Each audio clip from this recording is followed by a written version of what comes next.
passé. Alors Thioune dañuy jàll ci leneen muy Raby Kane nekk li nga xam ne nag moo di secrétaire exécutif de la commission d'évaluation. Raky Kane. Secrétaire exécutif de la commission d'évaluation d'appui et de coordination des startups au Sénégal nu gën nga xam ci Sénégal Connect Startup daal di tekki li nga xam nag moo di ndombal tànkam ginnaaw ñenn ñi bu nu commencé di wax jaar-jaaram ci wàllum politique ak lëkkaloo bi nga xam ni lëkkaloo woon na ko kii di Macky Sall moom aussi jàpp na ni tekki ndombal tànkam mooy li gën pour mettre à l'aise li nga xam ne nag moo di le régime en place tey nan nga jàngatee Raky Kane mi daal di tekki li nga xam nag moo di ndombal tànkam fële ci Sénégal Connect Startup. waaw xam nga je pense que Raky yaa ma yóbbaale sax si Raky bi. Raky Kane. Raky benn moo ak Macky Sall c'est une histoire boo xamante ni moo jiitu Macky Sall nekk président.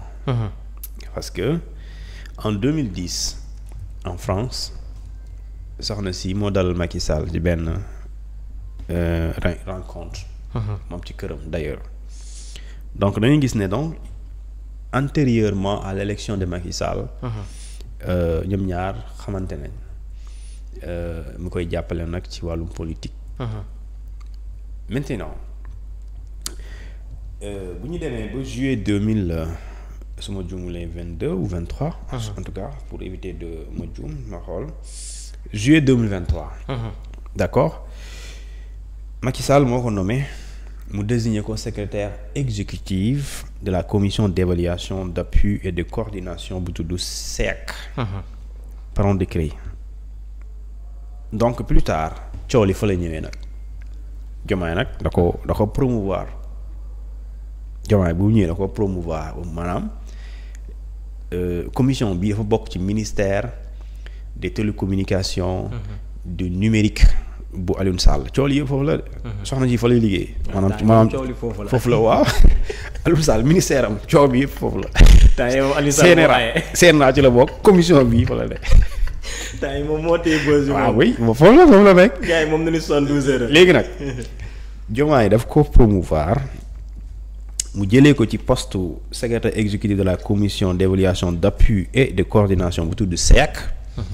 Macky Sall moo ko fa nommé en juillet 2023 donc juillet 2023 ba 2024 ba Macky ba Diomaye nekk président. Diomaye daal di ko mu def ko vice secrétaire général ci anglais ñu ne deputy general secretary de la conférence africaine de la start-up ñu tuddee ko ASC loolu mu ngi am ci benn sommet ministériel. bi nga xamante ne organisation bii ma lay wax moo ko organisé. moo ko def léegi nag jour boobu mu bind nee na ci page Facebook am xam nga dafa effacé wala effacé woo ko.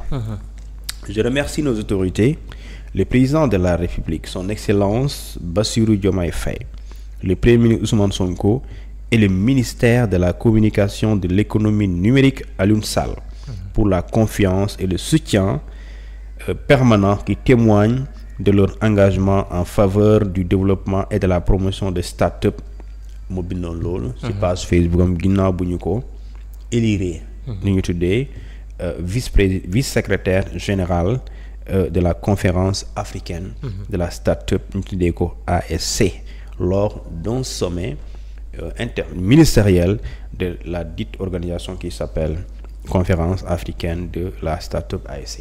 Donc léegi nag coow li foofu la moom nee na man Macky Sall laa àndal.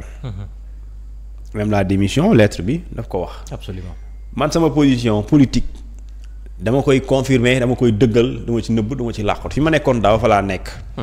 léegi nag puisque fi ma nekkoon daaw fa laa nekk te fi yéen ànduma ak yéen ci politique te su ma fi nekkee dinaa gêner. wala ñu dàq ma parce que mbir mi foofu lañ doon dem soo continuer nii. bo moom déjà ba déggu mu wax mais xëy na bis dina ñëw mu am sujet boo xamante ni dina ci joxe xalaatam. et su boobaa soo moytuwul jëlee ko fa moom mooy ñëw léegi nag moom nee na pour mettre à l'aise le président de la République. pour mu bañ a nekk dans une situation inconfortable nee na il démissionne de son poste de vice-secrétaire justement de la dite organisation. Maintenant ça c'est am nga démission. dañuy faral di wax on n'oblige pas quelqu'un de démissionner. on ne met pas la pression à quelqu'un pour qu'il démissionne. déedéet la démission est personnelle et lu ñu tuddee volontaire. c'est-à-dire que nit ki yow yaay xool mu neex la nga ne man yaa ma joxoon fii bàyyi naa yaa ma nommé woon fii jégal naa la. je te remercie pour la confiance maintenant loolu nag wala tu démissionnes pour une convenance personnelle loo xamante ne yaa ngi démissionné mais doo wax nit ñi lan la. tey munoo tey ministre bi tey loo ko mere mënoo ko ne da ngay démissionné par la force. déedéet da koy neex mu démissionné. mu jël décision personnelle mu démissionner ou bien s'il y a pas démission président bu ko neexee mu daal di ko fi jëlee. maintenant aussi Racky Kane peut-être que c'est une décision boo xamante ni moom sax da koy mettre bien à l'aise moi j'avais dit dans l'histoire Barthélémy Diaz par exemple balaa ñu koy brandiral l'article 61 et 51 de la constitution et du règlement intérieur j'avais dit que il serait plus honorable pour Barthélémy Diaz de démissionner parce qu'il risque d'être démis. Et finalement il a été radié parce que xam nga ne yi fii fa lañ jëm léegi yow boo xamee ne fa lañ jëm da ngay jël décision bu gën rek nga xamante ne yow nga anticiper sur les faits. tey kan may waxati ay dañ koy daax. kenn du ko waxati. maintenant bon maintenant ça peut créer une polémique autour de cette démission. bon maa ngi gis aussi Bah Diakhaté di réagir ci affaire boobu naan képp ku bokk APR am ndombal tànk ci nguur gi da ngaa war tekki li nga xam nag moo di sa ndombal tànk maanaam nga def comme Racky pour sàmm li nga xam ne nag moo di sa dignité est-ce que yow bokk nga même gis-gis ak Bah Diakhaté ci affaire bi. bon xam nga tant que on parle de APR et de Pastef on est en politique. maintenant. c'est quand même xam nga quand on parle de teggi sa ndomo tànk mooy ñi nga xamante ne dañ leen takkaloon seen ndomo tànk non c'est des gens qui ont été nommés ça il faut le préciser donc ces gens nommés politiquement moo tax ñu nekk fa léegi nag su dee am na machine bu bees maanaam une administration boo xam ne dafa ñëw et quand je parle pas d'administration parce qu'on n'est pas aux États-Unis mais quand bu ñuy wax lu ñu tuddee régime bu bees bu ñëwee am ay vision am lu ñu tuddee sa politique am sa stratégie nationale de développement da ci àndal ak nit ñi nga xamante ne jàpp na ne ñii ñoo mën a dimbale ci li nga xamante ni moom mooy projet bii ma teg pour une période précise. d'ici à 2050. léegi bu fekkente ni yow ñi fi nekk dañ leen nommé woon te jamono ji yow li nga sa vision bi nga am méngoowul ak ñoom. vision bu ñu amoon wala mën na la indi gàllankoor tu as la possibilité vraiment de les changer de les limoger c'est pas un délit.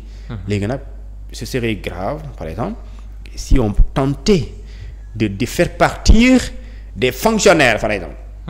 xam nga on parle de ceux qui ont été nommés xam nga tey y a des enseignants de l'APR non. am na la woon léegi nag tant que c'est toujours ay postes nominatifs. aucun souci mais ce serait grave que ñu jéggi les postes nominatifs. di dem ci li ñu tuddee ñi nga xamante ni ñoom lii tax ñu nekk fa seen mérite. ak compétence seen concours bu ñu jàll moo tax ñu nekk fa mais ba pare ñu am ak yow wuute ci politique.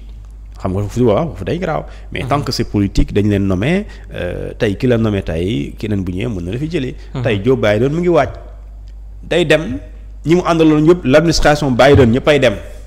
bu Trump ñëwee il vient avec son administration il installe ses hommes c'est comme ça en politique. alors dañuy ñëw ci point boobu ba tey ak sortie ki nga xam ne nag moo njiital Pastef Ousmane Sonko naka démb daal di àddu ci beneen nomination muy membre bi nga xam ne moo nekk fële ca